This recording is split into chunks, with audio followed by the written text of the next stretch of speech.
All right. Well, good evening, folks. It is Tuesday, March 28th. It's 6 p.m. We're in the council chambers of the city of Platteville, and I am calling the regularly scheduled meeting of the Common Council to order. We'll start with roll call. Nicola. Gillian is absent. Tom Knoll, Here.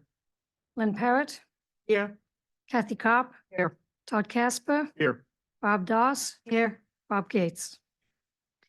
Okay, it's my pleasure to introduce our chancellor tonight, Tammy Ivetovich, and she's going to tell us a little bit about what's going on and maybe introduce others on her team. So welcome. All right, thank you for having me. I know you're all busy people, so we just want to take a few minutes, and I'm glad we could be here to share a university update. Today, I brought with me two relatively new leaders that I wanted to make sure that you all got to know as well, and I'll bring them up here shortly. But just preliminarily, this is Laura Reynolds. She's our new provost and vice chancellor for academic affairs. And then Chris Patton is our vice chancellor for administration and finance. And so I'll bring them up here in a few minutes. I'm going to kick us off, just make a few points, and then we'll bring the provost up, and then I'll bring Vice Chancellor Patton up, and then I'll probably round about, and I will end it for you and give you a little bit of an update about where we're going forward. Just so you all are aware, and I'm sure you are aware, we recently hosted the Regents on our campus. This is not something that happens very often. Probably every 6 or 7 years, you get to host the Board of Regents on campus. So you may have noticed that your hotels and your restaurants and everything else was very busy that particular week. And so we were thrilled to have them here. It was a great success. And one of the things that we focused on while they were here was our students. We let our students do the talking for us. And so we thought it was a successful Board of Regents, and we appreciate how much the city welcomed them to our community. Just an enrollment update. I wanted to make everyone aware that one of the things that we are working on that's complicating our enrollment projections is the FAFSA, which is the federal application that students fill out to get financial aid.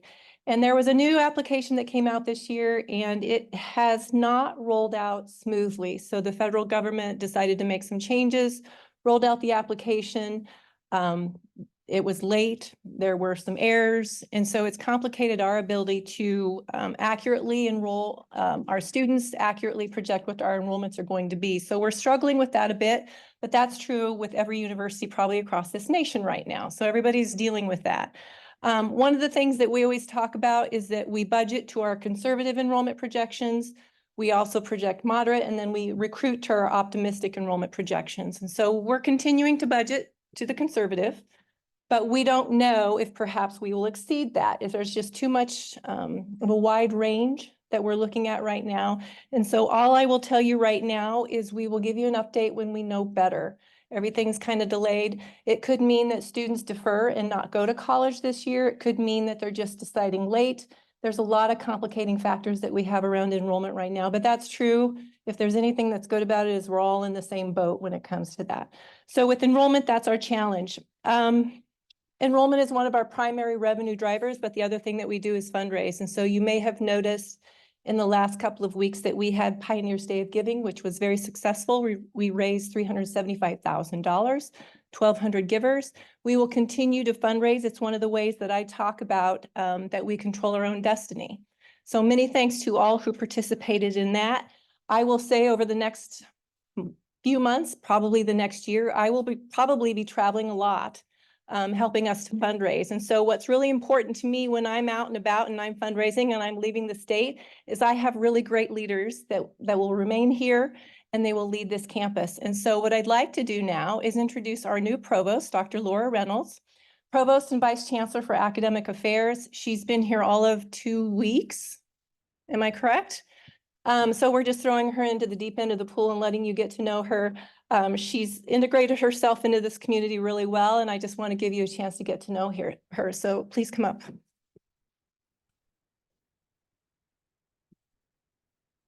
Thanks so much for giving me a chance to chat with you all today. So my name is Laura Reynolds, and I have been here. I got here a little bit early, so I got a chance to be a part of the investiture and to be a part of the Board of Regents and to get to know the city a little bit. I got to meet Barb there. I've met Lynn at some events. I've been out and about. Rick has helped me with my building permit, get my fence all set on a little house I bought on Jefferson Street. So happy, got my fence up. My dogs are happy, and I'm just so pleased to be here. I'm originally from Michigan, so I'll always identify where I'm from with my hand. And I've been in South Carolina, University of South Carolina, and in Missouri Western State University. And I'm very glad to be back in Wisconsin. Wisconsin already feels like home. I love Platteville, and I love the agricultural mission of this university. I'm just so pleased to be here. I've been really fortunate to be able to not only attend the investiture, but also be able to get to some sporting events. I've been able to see some of the arts events at the close of the year, watching the students in their musical performances, their theater, and been able to be out on the town a little bit. The faculty have been out. We've had coffee places, and so really getting to know the town. So I'm excited to be here. The summer seems like a slow time. I was telling Lynn it's kind of quiet on campus, and we like that, but we miss them. We'll start to see a few students back here in June, and working on our schedule and working on getting those new students enrolled and excited about being pioneers and a part of pioneering forward. So I'm so enthused to be here, and I'm glad to answer any questions and help you all in any way possible. And I look forward to getting to know all of you. So thank you. Provost Reynolds is a great addition to my team, and I'm thrilled to have her here. Another person that I brought on to my team last August is Vice Chancellor Chris Patton. As many of you know, we have faced some budgeting challenges over this last year, and actually during my interim year of provost, I started taking this on a bit. But Chris came in August, and he helped us get across the finish line and helped guide us through and lead us through a lot of challenging budget decisions.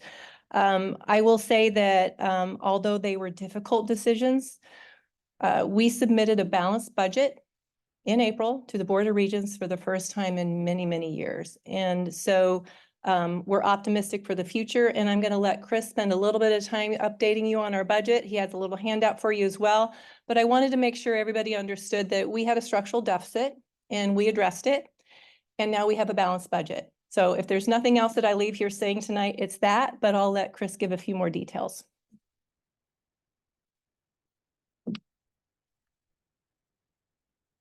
Great, thank you, Chancellor, and I really appreciate the opportunity. I'm Chris Patton. Like the Chancellor said, I've been with UW-Platteville here since August.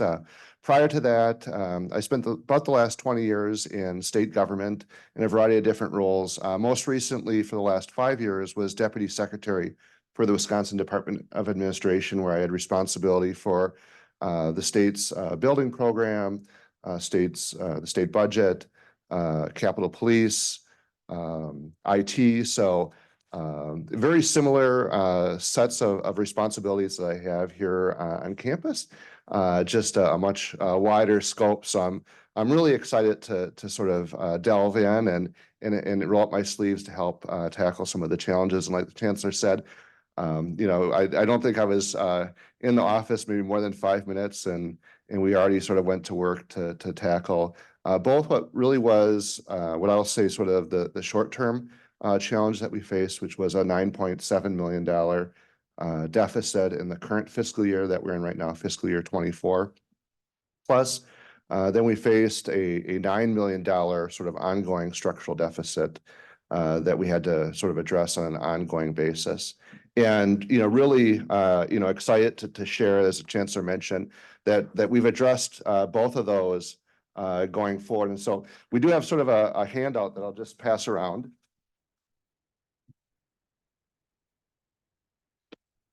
And that really shares sort of where we're looking, and really excited to share that the current fiscal year we're in, we largely accomplished that through a series of one-time cost saving measures. And then on an ongoing basis, we submitted, like the Chancellor said, a balanced budget to UW system, and that's as you'll see in that top chart, we balance the budget on an all funds basis. And the university's budget, similar to the city or other municipal budgets, is made up of really a variety of different fund categories. And in some cases, it might be easy to use using one-time funds to balance one particular category. It's particularly challenging, as you know, to balance it across all fund categories. And that's something that we did this fiscal year for FY 25. We anticipate being able to do that, as you see in those projections going forward. That's something for those of you that have been around the university, around Platteville for a while, that we haven't done certainly in well over a decade, since the days of Rob Kramer, who had my role back over a decade ago. And so we're really excited about that. You can see the projections going out through fiscal year 28 put us in a positive position across all fund categories. That middle chart shows, if you look at our GPR and tuition, which is sort of what funds primarily our academic programs, we break it out into a little more detail so you can see where we end up in terms of a net surplus going forward. And again, that's based on those conservative budget projections. So historically, and part of the reason why we're in some of these challenges, because we sometimes like to forecast to those optimistic projections. And so, I really give the chancellor credit. Even before I arrived, I like to take the credit for it, but I can't. But, she really instilled that mantra that we're going to budget to conservative and we're going to recruit to optimistic, so that if for some reason we have a leaner year in enrollment, from a budget perspective, we're still going to be okay. And so that allows us to sort of weather the storm. It also allows us to build up that sort of rainy day fund, which, as we had reported back earlier this year, was fully depleted. And so over the course of the next 2 years, we're going to build that balance back up. Our goal is to have approximately a 60-day cash on hand reserve, which allows us to ensure that we have money in the event that we'd have, heaven help us, another tornado in Platteville or some other disaster, or we'd have an economic downturn. We'd be able to sort of weather that storm. We also, as you may have heard, had Deloitte, an outside independent third-party consultant, come in and review our books as part of a larger financial assessment that is going on across the universities of Wisconsin. And they took a look at our finances, both sort of pre financial sort of stabilization efforts and then post. And that's the forecast comparison that you see in the chart below. And so you can see their analysis of where we were headed is prior to our efforts is the blue line, which I guess probably should have been red since it's certainly in the negative. And then they took a look at where we were at, once we implemented those corrective measures, which our goal is really to get us above the line for the next 2 years. And you can see that green line shows that we accomplished our initial efforts to essentially right the ship for FY 24 and 25. And then the orange line shows essentially where we're at with the budget principles that we've established and how we're currently operating our budget going forward. And then the orange dash line shows, through using that model of, conservative budgeting and optimistic recruiting, where that delta is when you factor in, our enrollment projections. If you flip over, they also came up with a series of opportunities that they thought, looking at our operations, we could really take advantage of. Now, the great news here is that all 5 of these really, mesh nicely with the work that's already underway, and work that really surfaced not only during our internal deliberations on campus around our strategic planning efforts, but also much of what we were hearing from community members, and many of you I know participated, and we really appreciate those efforts. So we're really excited about the work that's been done to date, and I know I'm really excited about the financial health of Platteville moving forward. I think it really puts us in a prime position to be able to move forward and really embrace the strategic planning effort that has been underway. And with that, I think I'll turn it back over to the chancellor.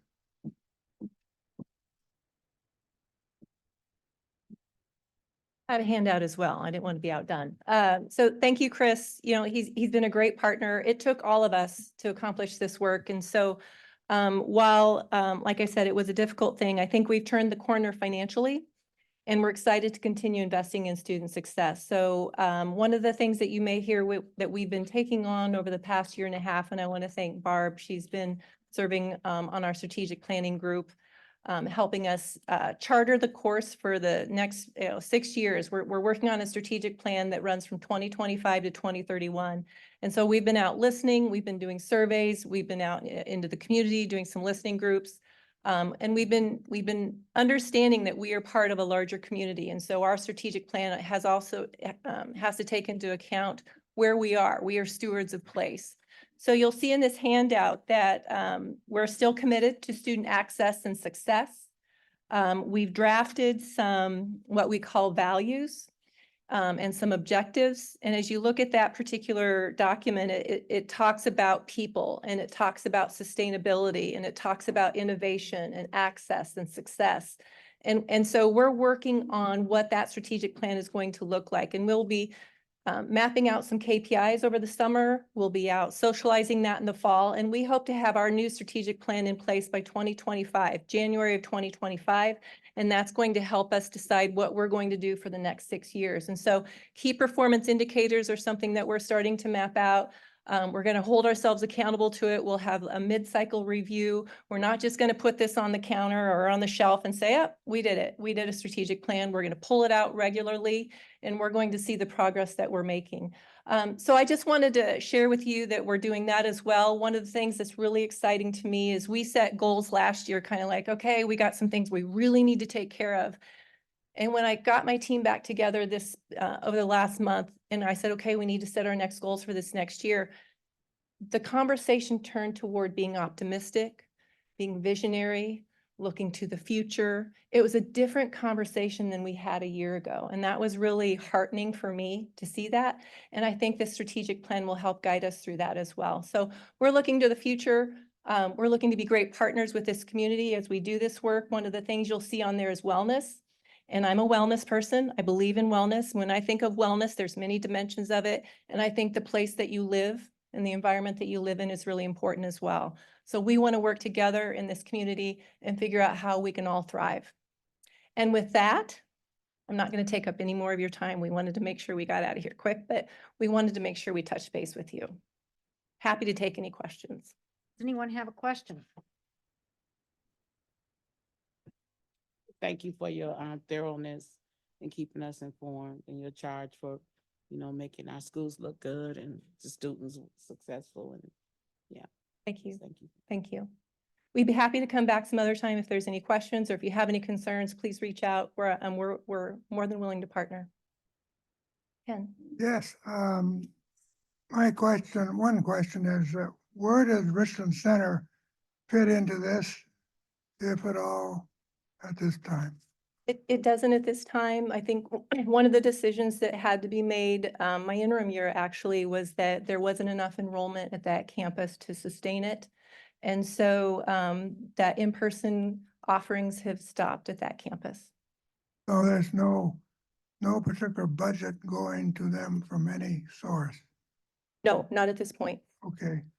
And my next question is, I believe at one time we heard about $7 billion being available in the state.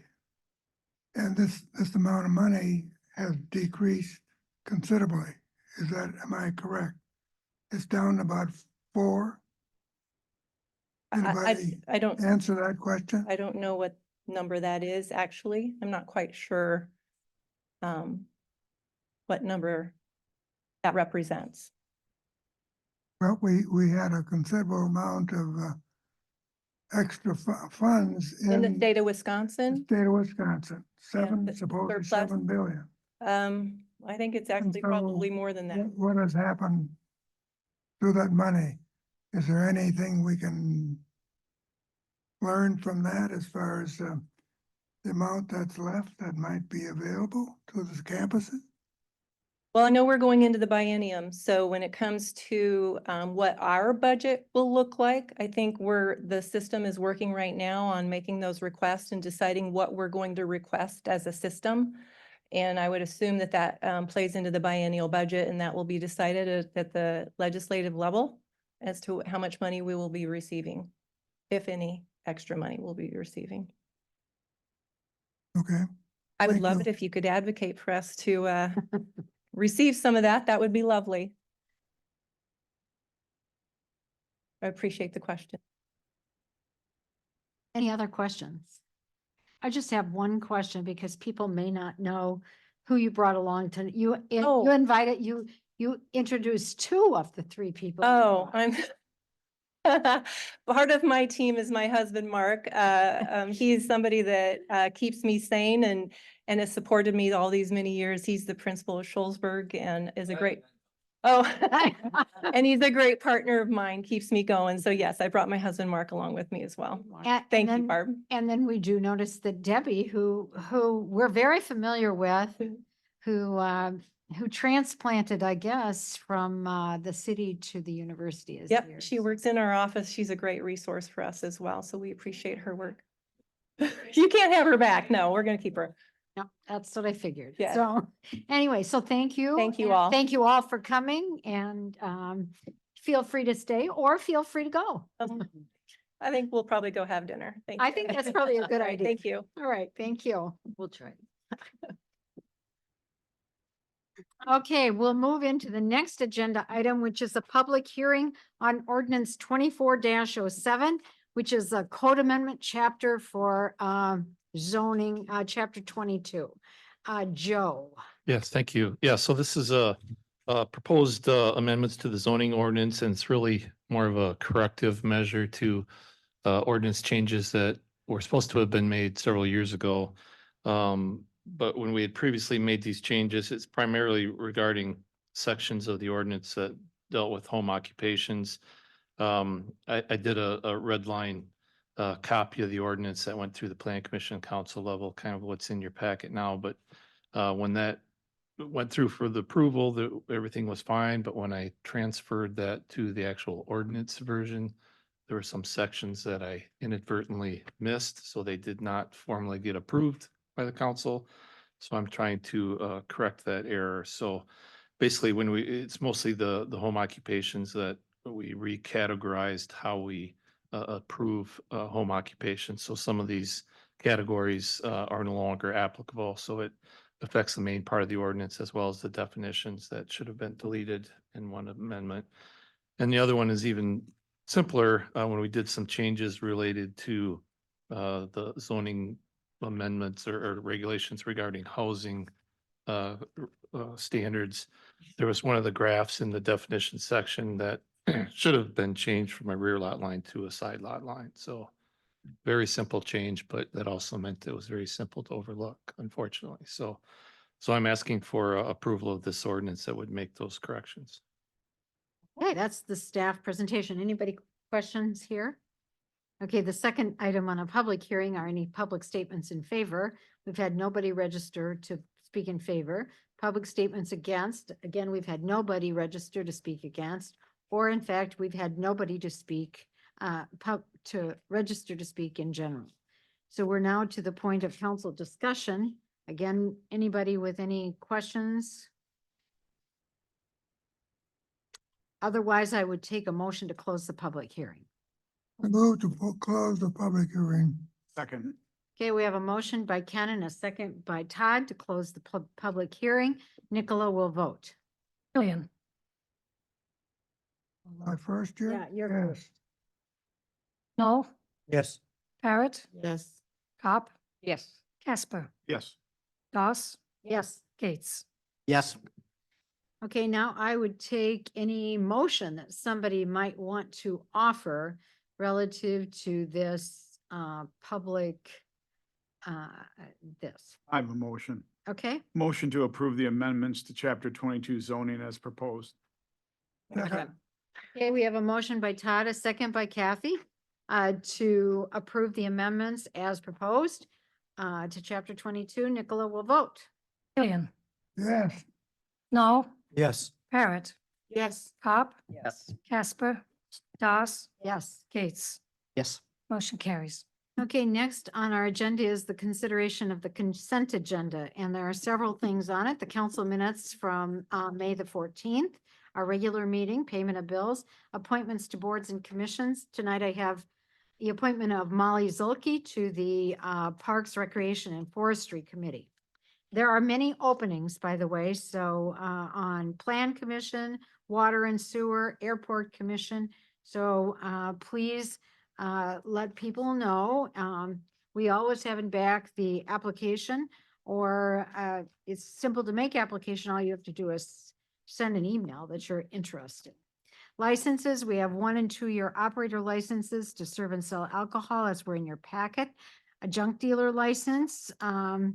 We have the temporary Class B permit to serve fermented malt beverages to the Platteville JCs.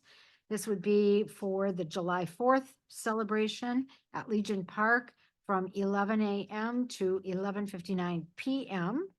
We have banner permits, June 20th through the 4th of July for Heritage Day. The Heritage Day comes up on the 4th of July and is at the Rollo and the Mining and Rollo Jameson Museums. We also have a banner permit for Mine Day, which comes up on August 10th.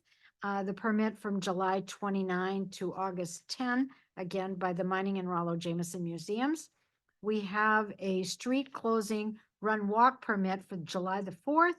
This is from 7:30 to 10:30 on Pine Street between Virgin and Chorus Street for the Edward Jones 4th of July Fun Run. The other item on our consent agenda then tonight, which you don't see, is the happy birthday to Dan Dreesens. Oh, We need to sing.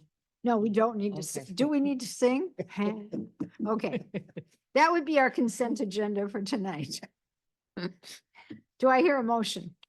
Make a motion. I move to approve all items listed under consent agenda. Second. Okay, we have a motion by Bob and a second by Lynn to approve the consent agenda as presented. Nicola will vote. Yes. No, Yes. Parrot, Yes. Cop, Yes. Casper, Yes. Doss, Yes. Gates. Yes. Motion carries. Okay, citizens' comments, observations, and petitions, if any. I've had no one register with anything. Any council member with anything? I understand there was a nice Memorial Day program here yesterday.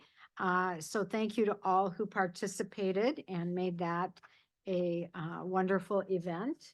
And we've already mentioned we have upcoming events July the 4th at the museum and August the 10th. Any other? Art music on the park. Music in the Park starts this week on This week. Thursday night. Yeah. And I believe it's our annual presentation by the Windows.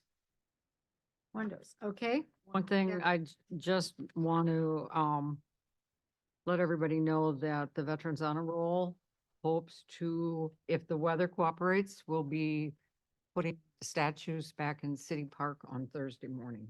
Oh, They're all already. been maintained and fixed up, and thank you to the Huff Center for their expertise. Another incredible example of how the university and the region work together. So, okay, good. Anybody else? Yes, I have one question. Excuse me. Ryan, Ashley sent me the sign up genius for the 150th deal on the 22nd.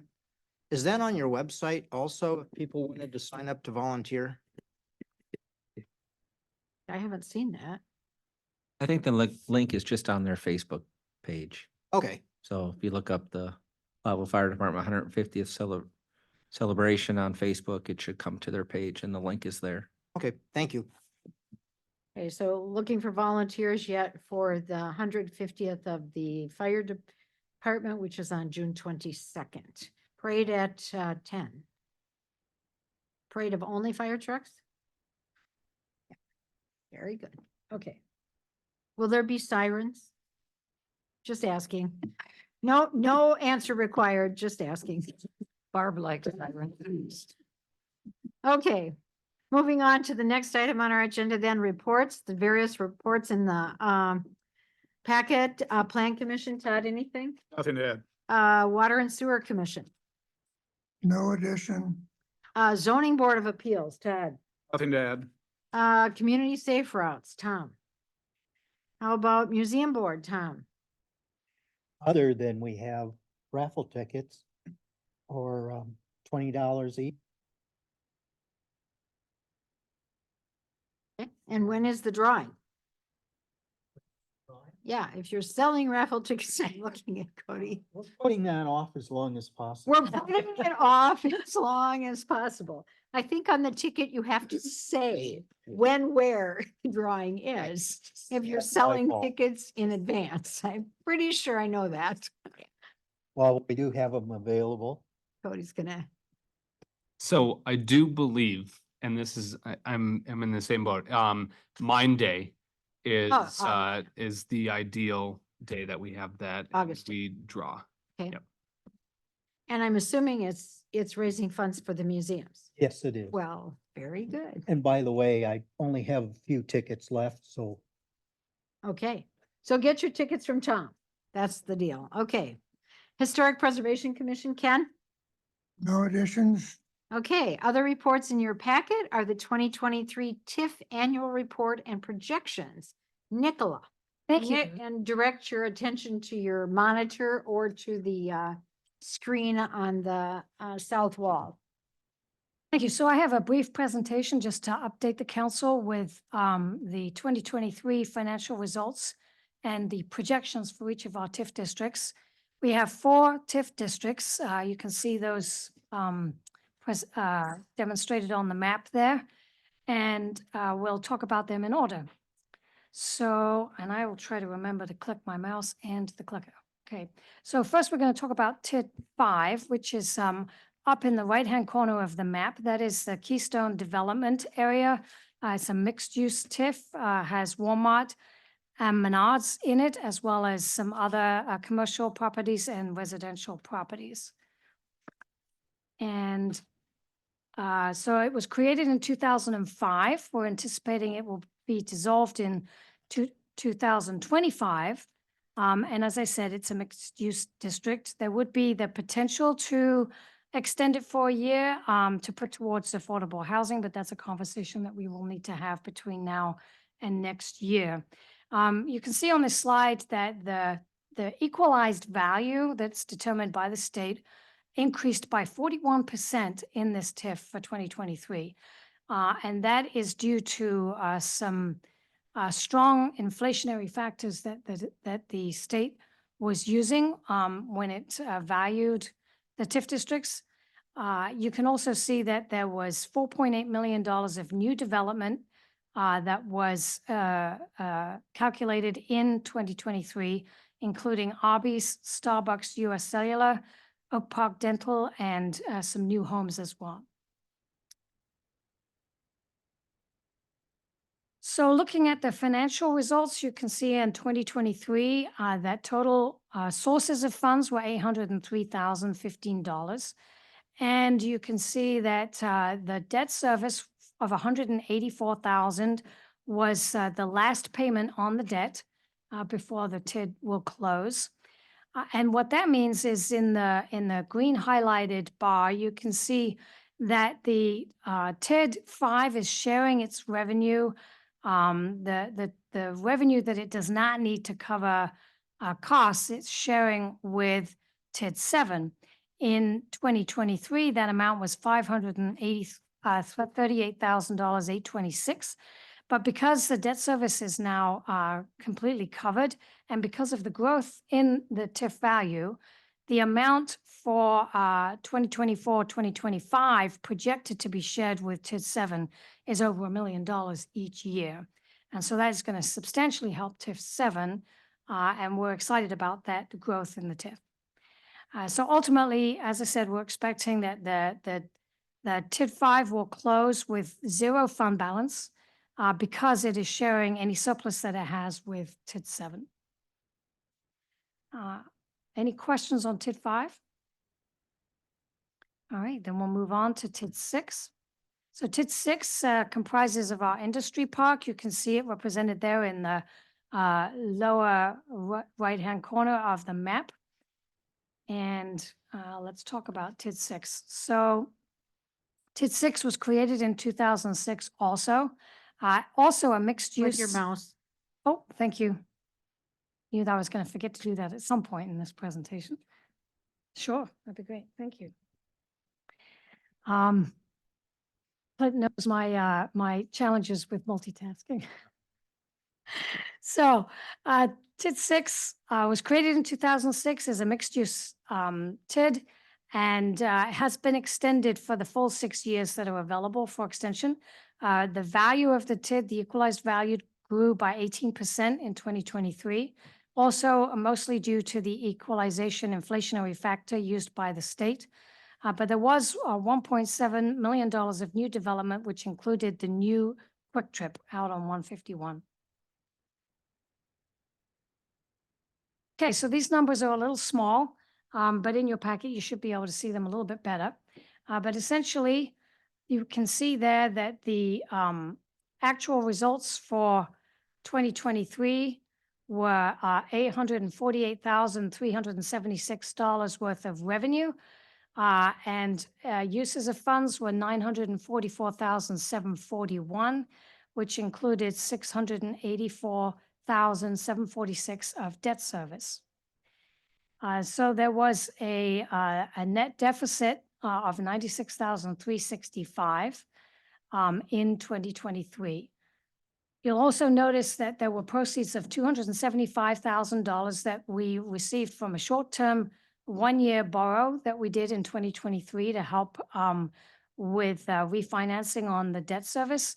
And we're projecting that in 2024, we will be borrowing $700,000. So we'll be paying off the $275,000 and borrowing an additional $700,000 to tide us over until the TIF is generating enough surplus starting in about 2029, currently projected, and then it will be paying back on that debt.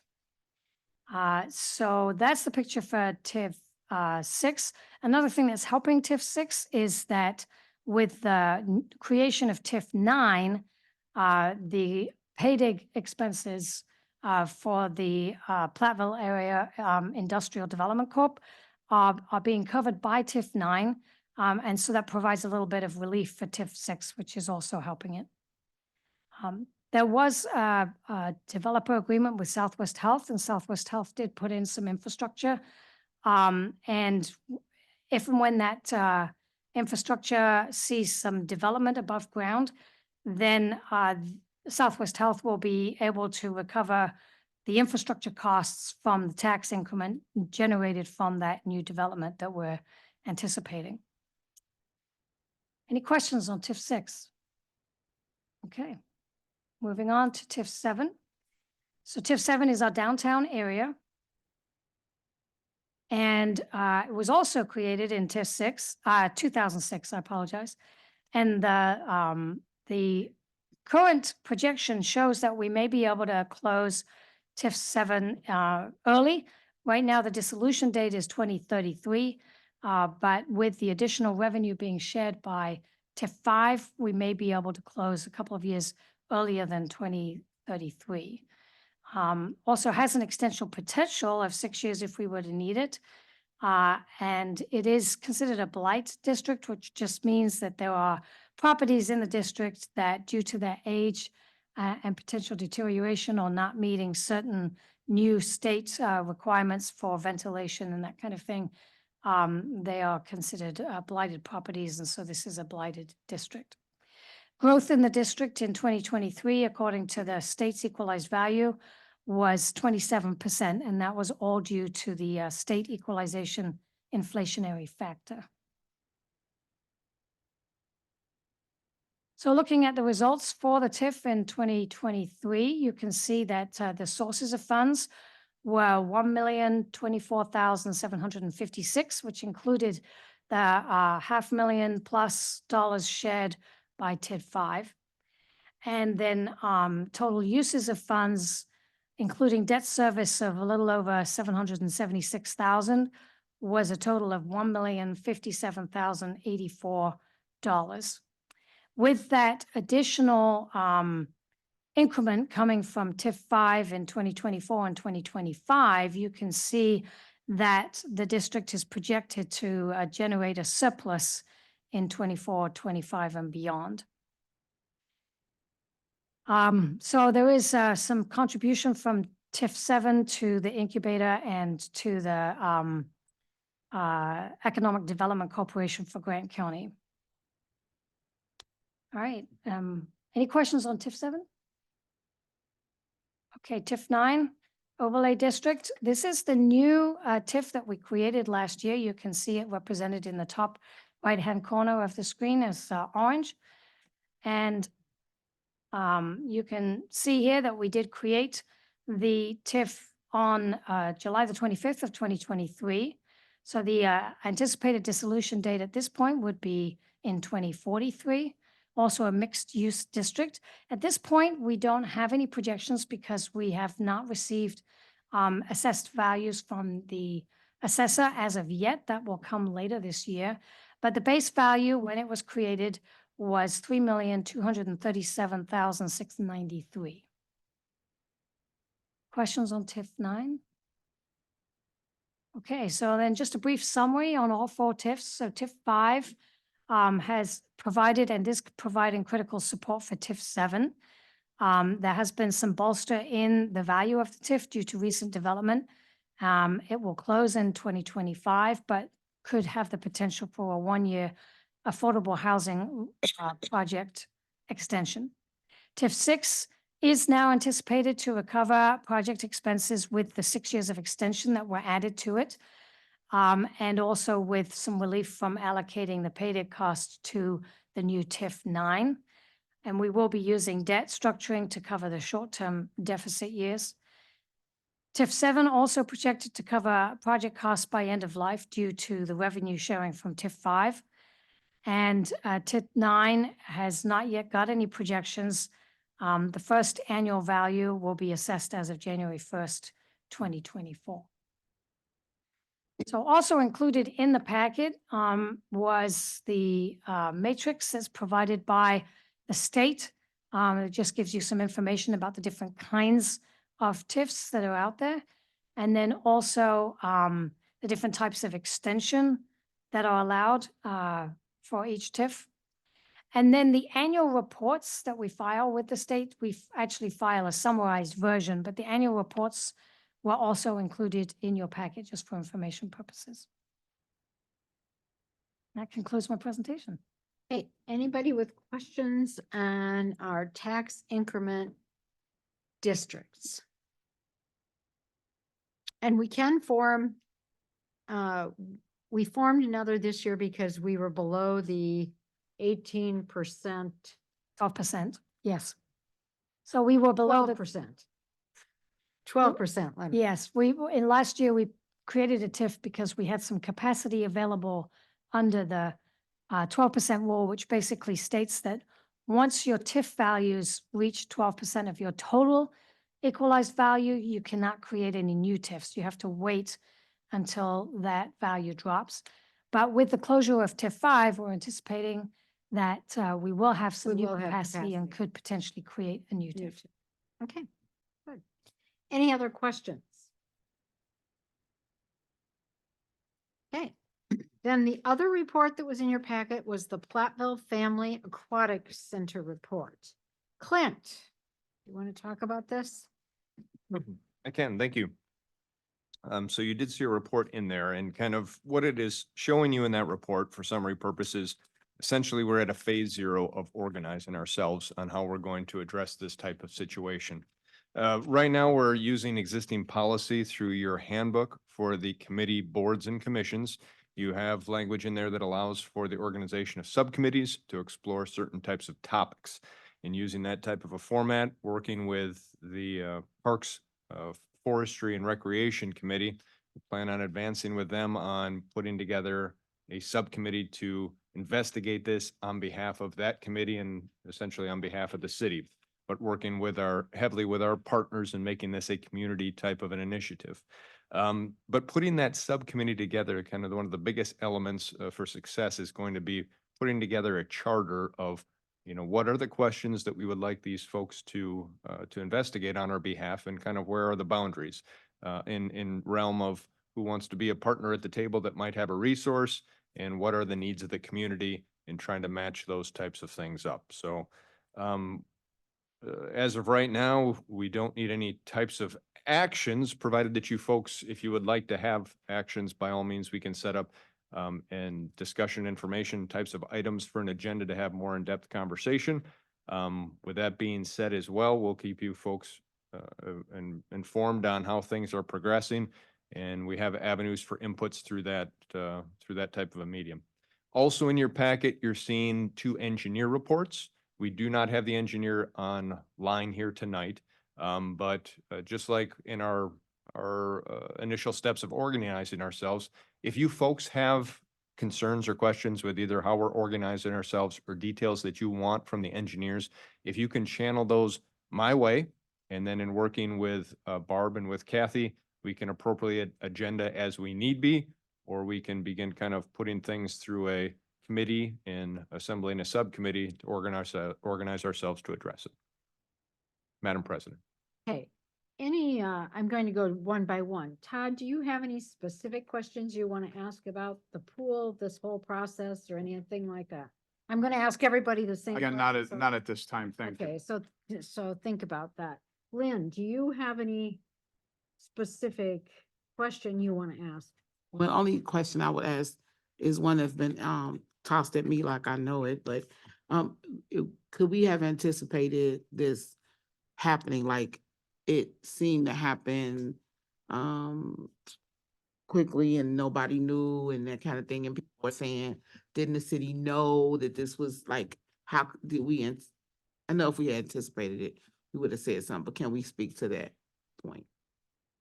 I can do that. I get for tonight's purpose of Yeah. it being a report, I will take everybody's questions and then Yeah. we can come back with answers. Yeah. Thank you. Okay, so the question Lynn would like answered is, Anticipated. did we not anticipate this happening? Sure. Okay. Ken, Thank you. question. Yes, I have a major question, and this is, you said there's a report from the engineers. I have here 1 page and a half. So this report that's, There was a second packet and it came late. She probably printed yours prior to receiving the report from Burbach Aquatics. so and who printed Richard. this? I printed that and you can have it. Because it's online, it's in it's in the revised packet. Oh, I did not receive it. You did, evidently, It came out post packet being sent yeah, out. it was an addition in email. Okay, so I read my email today. What time did Jerica it sent, come out? does she? Yeah, you got it. It was out last week in what was called, Ken, an amended agenda, I believe it was what it was called. But anyway, there's the report. So I'm looking for the basic answer and answers that they found because they were studying this already last year. As far Right. as giving a report. And it's in this report. It talks about what they did last year. And it talks about what Yes, they're- it's a preliminary report and it's based on what they're seeing and it's very, I mean, it's a summary. There's, they're reporting on what they're seeing. I'm looking for more precise answers as far as what they consider to be the problems as far as at the pool. Because these have existed for quite some time. I think if we look at your phase one, Yes, if we want, Summary. if we go down if we want you to look go at the down. phase one summary, it's the technical evaluation and all of the kind of things. There are ways to further explore it at a cost. Does in the report say how over the past few years, the substructure, subsurface, maybe, I forget the terminology, but the limestone had been kind of eroded by the leak. And once the leaking stopped, a lot of that dried up and there were kind of not caverns, but empty spots underneath that were no longer supporting the. Well, the basic question on my part is, how much concrete do you put over limestone to support the pool? How much concrete was put over the limestone to support the pool? I can see. Yeah, we can- I don't think, Are you asking me? I don't think we know the answer to that, but I don't know. Clint, I'm sure that we We can live in, ask that question. we live in an area with large amounts of limestone. Limestone is cracked. We know the limestone can have underneath it caves and so forth. So this is a common event as far as occurrence. In this part of Wisconsin, we go to eastern Wisconsin, we have the same situation. Okay. All right, so So I'm that's just, I'm trying to another get, question. I'm And you- trying to get at what was done at the beginning as far as protecting the pool. Thank you. Okay, Kathy, any questions that you want answered? Tom? I have no questions, but just to state that we have a situation where we can work together to get this accomplished, how it happened, and everything it's done. So our main objective is to get it completed, get it, the committee together, and get the work done that needs to be done so we can have a pool. So that's my comments. Thank you. Questions I had were regarding the questions that are going to be given to the subcommittee. Said they're,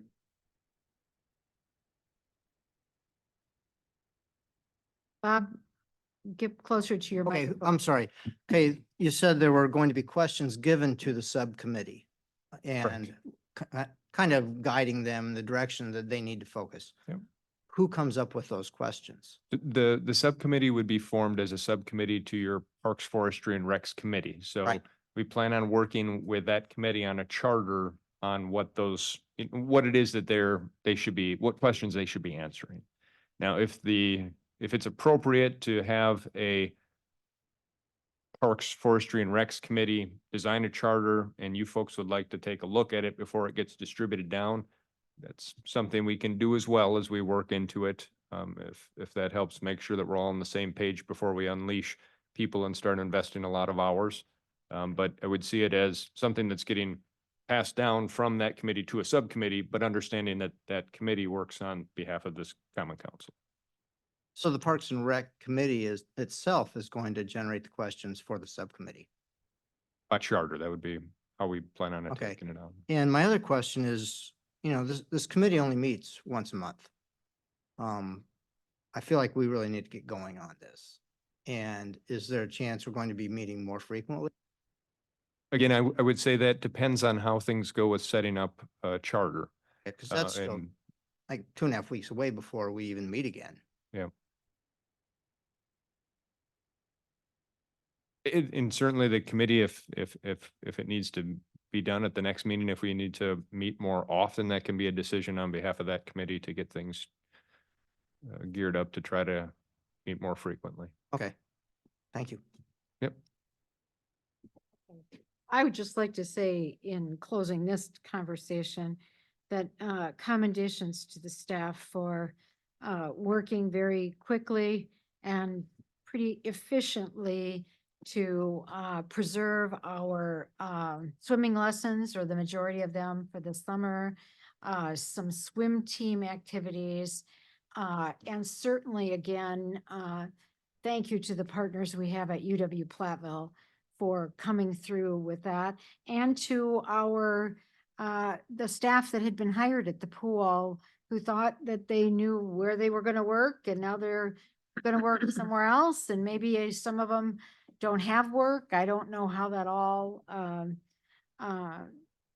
sifted out, but certainly Good.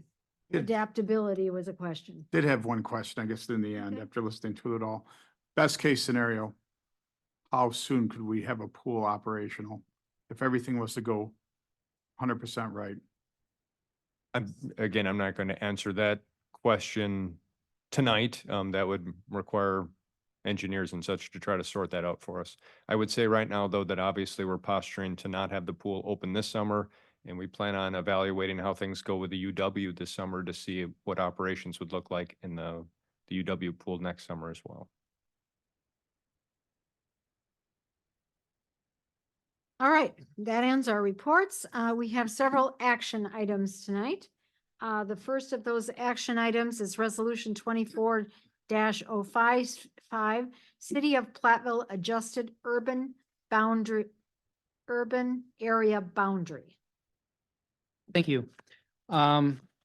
Shufflehout from DOT could not make it here tonight, either in person or on Zoom. So I'm going to do my part on trying to answer some of the questions from last time. What happens is after every census, the Federal Highway Administration and state DOT adjust the urban area boundary. What this does is it identifies the boundary for funding streams. The primary ones are what they call surface transportation program urban versus surface transportation program rural.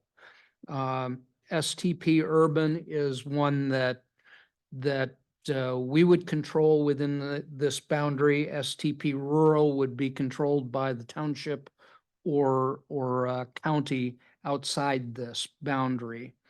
From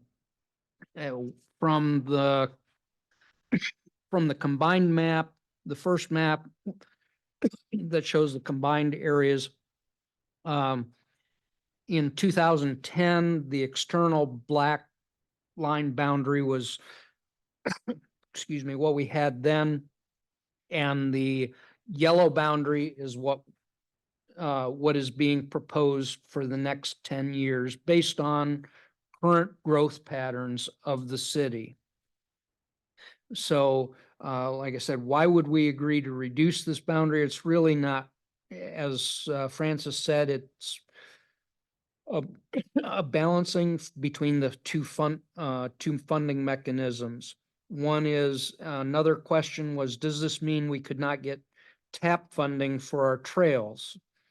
TAP funding is not subject to the urban or rural area, so it does not impact current or future applications. What happens if we do not pass the resolution? Does DOT and FHWA change it anyways? The department is committed to working with us to come to an agreement, and they said they are open to further conversations. It really doesn't have a budgetary impact. Staff recommends approval of this. However, if you feel further discussion is warranted with the DOT, Mr. Shufflehout said that he could schedule coming back to a future meeting if you decide that you wish to table this. But staff feels that this is a fair compromise, and we should go ahead and pass the resolution. Okay, questions from any? Howard, are we to assume that the yellow line, wherever the yellow line is, the city limits are within the inside of that yellow line? Correct. And the part taken off over by the Cody subdivision? Don't we own out to, I can't see where that road is. Goes by Faradays. That's Hazeldale Road. And don't we own all the way out to Hazeldale Road? We own to Hazeldale Road. It's kind of hard to see, but there is a black dotted line, which is the actual city boundary that runs along Hazeldale Road for a small area, small portion to a section quarter line north of Faradays, and then it comes west back towards the Cody Prairie View subdivisions. We do not, the city does not own that large agricultural area. And that's not within the city limits. That part is not within the city limits. That was the only question I had. Because I can't really see the roads on there. Okay, other questions? So we're told that this is designed so that we can apply for money, any STP, rural roads, anything outside of this yellow line would require townships to apply for money? No, not us. Correct. So that if somebody wanted to develop that behind Prairie View and the Cody and bought it, then that would be a township decision to either fix that road or not? Just a question. Based on different criteria, yes, they would be the ones that would have to apply for federal Unless we funding, annex the land, unless we annexed it, yes, then this boundary could be changed. correct.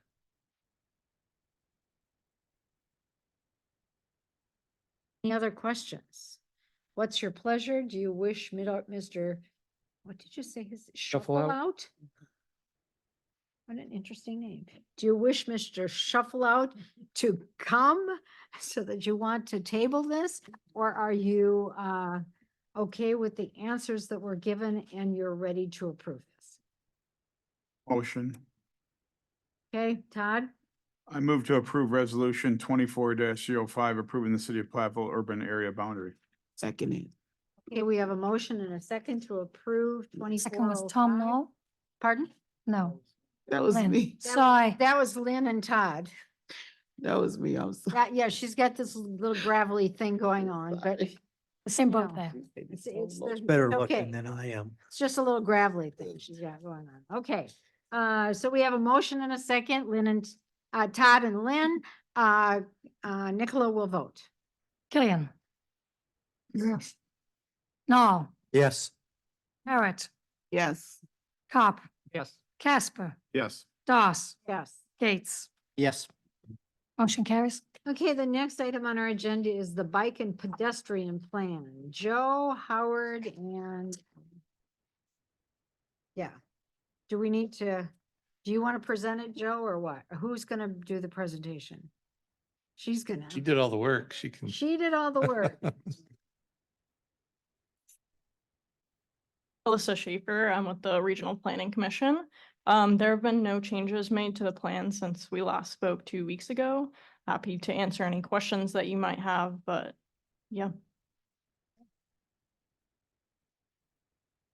And this is a plan. And its purpose was long-range bicycle and pedestrian vision, updating the safe routes to school plan, recommendations for future bike and pedestrian infrastructure, and exploring options for developing loops. Okay, any questions? Otherwise, Kathy? I just want a clarification, that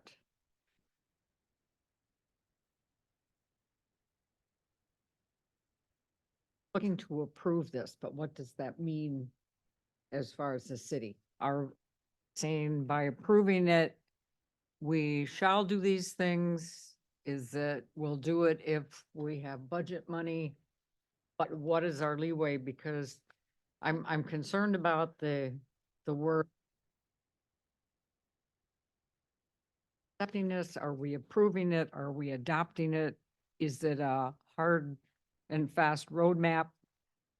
What is, I mean, Yeah, so as with most plans, these are our recommendations that we're giving you. So these are things that you'll be striving to achieve in future years. It's not something that you have to accomplish. But towards the end, we do talk about kind of that strategy to take on the things that you can and adjust as needed. So, yeah. I just wanted to clarify, you said that before. I just wanted it before we vote to. Comment, this very well-developed plan. It was easy to follow, including the crash data and everything. It's really a great. Thank you. Okay. So what's, with no questions, do I hear a motion? I move to approve the plan. Okay, Who made the motion? No, go ahead. I move to approve the plan. Second it. All right, we have a motion by Ken and a second by Lynn to approve the bike and pedestrian plan as presented. We'll vote. Killian, Yes. Tom Noel, Yes. Parrot, Yes. Pop, Yes. Casper, Yes. Doss, Yes. Gates. Yes. Motion carries. Hey, next we go to one of my favorites, award contract 12-24 for alley paving. Not a Yes. problem. Thank you. This is for alley paving and repairs. We bid it out earlier, and the bids were rejected because it was over budget. We reduced the scope and rebid. And so the current scope will be to pave the alley that kind of has a little hook to it between Alden Street and Roundtree Avenue. A portion was paved, but most of it was unpaved. And so we're recommending that that be paved from the sidewalk on Alden over to Roundtree Avenue. The second one would be the alley between East Mineral and East Furnace Street, east of Water Street. It has not been paved, but it does provide access to alleys or to driveways and garages. We use the street division to reduce costs, and we had one bid that is within budget by Owens Excavating, and so staff recommends awarding the contract to Owens at the bid price as listed. Okay, questions? So this would pave 2 alleys, basically. Questions? Otherwise, I'd take a motion. I'll move to award contract 12-24 alley paving to Owens Excavating for the bid price of $1,077.60. Second. Okay, we have a motion by Kathy and a second by Bob to approve contract 12-24 alley paving. Nicola will vote. Killian, Yes. Noel, Yes. Parrot, Yes. Cop, Yes. Casper, Yes. Doss, Yes. Gates. Yes. Motion carries. Okay, next we have contract 18-24 North Court Street reconstruction. Yes, thank you. Because of the because the bids for Soden and Gray Streets came in under budget, we proposed doing North Court Street between Adams and Lewis Street to support our new fire facility. And we have an alternate bid for another couple hundred feet of sanitary sewer south of Adams Street. There were 6 bidders, with G Pro Excavating as the low bidder. We do have the low bid, including the alternate, was $345, $840, and 25 cents. The combined budget is under budget by almost $82,000.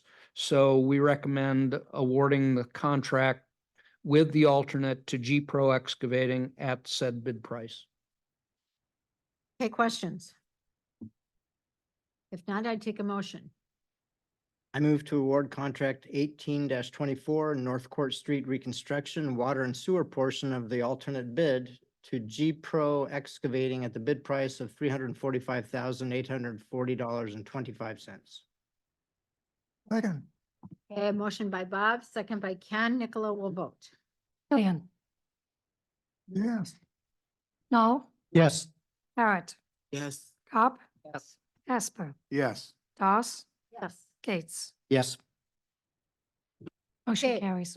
Thank you. Next, we have contract 14-24 engineering design and services for the years 2025 to 2029. 2027, pardon me, with options years of 2028 and 2029. Thank you. Periodically, we solicit proposals for engineering services. We did so this year. If you, as presented, the contract would be for services in calendar years 2025 through 2027, with option years for 2028 and 2029. We had 3 proposers, and two other firms who declined. Uh, Staff looked at the submissions of the three proposers and the costs involved and are recommending that we stay with Delta 3 Engineering and move to award the same to Delta 3 Engineering. Okay, questions? I have a question. With the location of Delta 3 where it is, and Delta 3 is involved or close to where excess water is coming from Harrison Park, what is your role as far as looking at who should be doing the receiving of the water from Harrison Park? Are you involved with that as an engineering firm, or is another firm comes in and does it? Now, the way this set up that I understood was that Howard was going to be the liaison person for the firm that was working on the addition of the additional traffic road there along the bluff. So were you involved with doing that? Howard, There's Can a you- couple of Okay. questions in there. First off, Delta 3 would only do work, engineering work, as budgeted under an approved budget by the council and as directed by the staff. So if we decide to budget for a study and or a project to do that, then we as staff would task Delta 3 to perform any engineering or design services on such thing. To date, we haven't done so, but that's something that could be looked at as part of the budgeting process. So Howard, let's move back to when we did the reconstruction through No. there. That was the question. I think that was the other question. Okay, When, second- so who was in charge of that? Was that a state project? Was that what? Okay. We used state funding, Highway Safety Improvement Program money, and under the state program, Delta 3 Engineering was disqualified from doing engineering work under the DOT rules. So we did a separate request for proposals on that. Origin Design did the engineering, and then the state contracted with Beasing and Associates to do what they call the construction engineering, which is during the actual construction work. And neither of those, there was no, it was not within their scope of work to do anything regarding additional work for drainage under Business 151. Well, I have addressed this with the city manager, and I believe that the drainage tube on 151, Business 151, should be something that is safe for people that are walking along there or riding bicycles along that street. And that I was curious as to what the role was as far as Delta 3. So it was your role to be the liaison for the city of Platteville. To Origin and to Beasing. And you decided that you would look into the project, and that was the last I heard about that project as far as the statement that you made about that particular project where the water is coming off of our property. I mean, Oh. yes, that's correct. Delta 3 had nothing to do with that. Okay. Origin did the design, but that was in conjunction with the DOT as, and, the work that they were doing, did not address, stormwater, stormwater issues there. So it would have to be a separate project as budgeted and approved.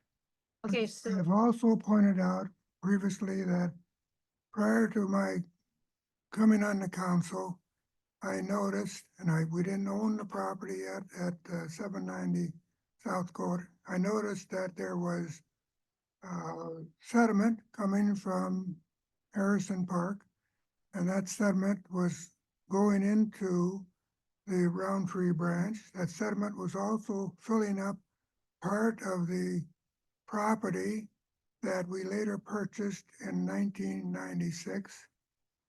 And I also went to the Department of Natural Resources and informed them that sediment was coming into that area from the city park, Harrison Park. And they said I should go to the city of Platteville. I went to the city of Platteville, and to my knowledge, they did nothing about it. So they kept on filling up the area, which was later the property that we bought. So that property's been filled in.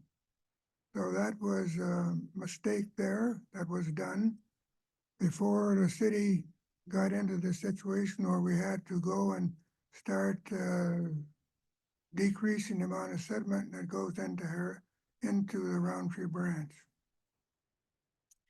okay, let's return now to contract 14-24 for engineering, design and services. So I 25 to pointed 27. out that this has not been completed properly. That what has been done here has been done in error through the years.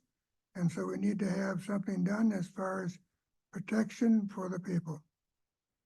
I have a motion. Okay. I move to award contract 14-24 engineering design and services for 2025 through 2029 to Delta 3 Engineering. Second. Okay, we have a motion and a second. It's really 2025 to 2027 with two option years. Boston years, yeah. Okay, we had a motion by Todd and a second by Kathy. Nicola will vote. Killian, Well, my comments here, I hear nothing said as far as what they're going to be doing. taking a vote right now. Mr. Killian, what is your vote? So I'm going to vote no on this because I feel it's very important that the proper work be done on this property that we own. No? Yes. Parrot? Yes. Cop? Casper? Yes. Doss? Yes. Gates? Yes. Motion carries. Okay, we'll move on into information and discussion then. This is Industry Park land sale, specifically lot 44. Joe? Yes, we have a business that's interested in purchasing some land in the industry park. It'd be lot 44 Industry Park 7, which is on the northwest corner of East Side Road, Vision Drive. It's a 5-acre parcel.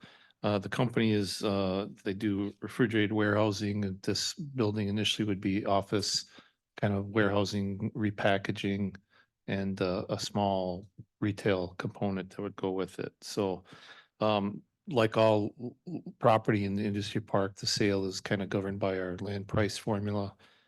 So the base price is 67,500 per acre, and then the final price is determined based on the value of the improvements that are created and the number and pay of the jobs that are created from this. So theoretically, they could get the land for $1 an acre, but it all is dependent on what they construct. They're also interested in obtaining a option to purchase for the adjacent lot on lot 45, just to kind of hold the land for a little bit longer if they need it for expansion purposes. So that would be the request, would be on next meeting for action. The only thing I'd like to add is we would recommend that the sale also be contingent on a development agreement, which would also be approved by the council. Okay, and PADIC Executive Director Abby Haas is here. Abby, do you want to come to the microphone in case there are questions?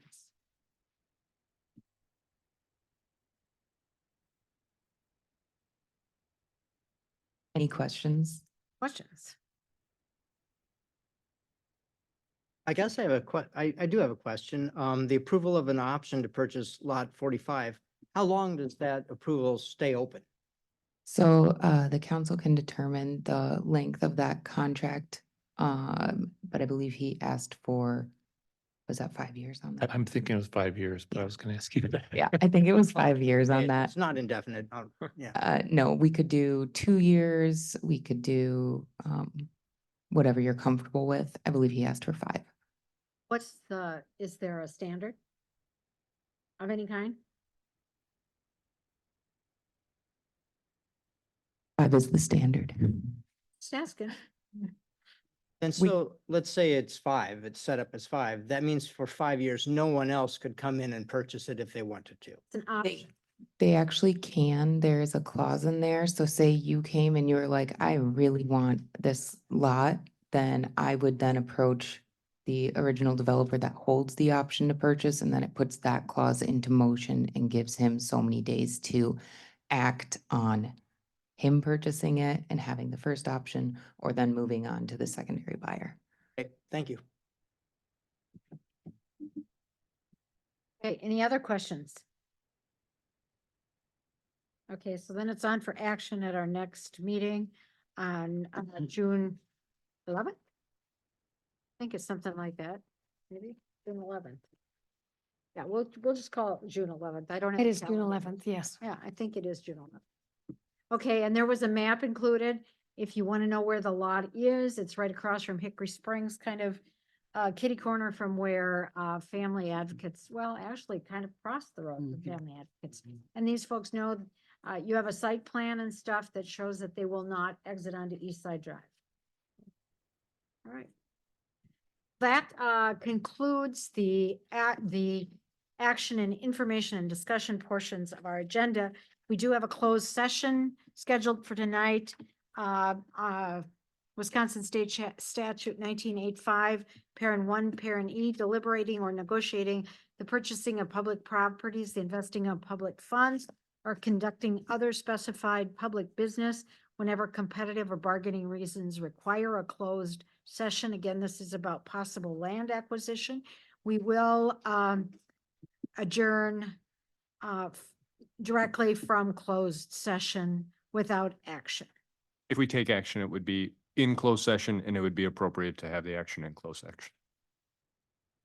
Okay, so do I have a motion to go to closed session? Second. Okay, motion by Kathy, a second by Tom to go to closed session. Nicola will vote. Killian, Yes. Noel, Yes. Parrot, Yes. Cop, Yes. Casper, Yes. Doss, Yes. Gates. Yes. Motion carries.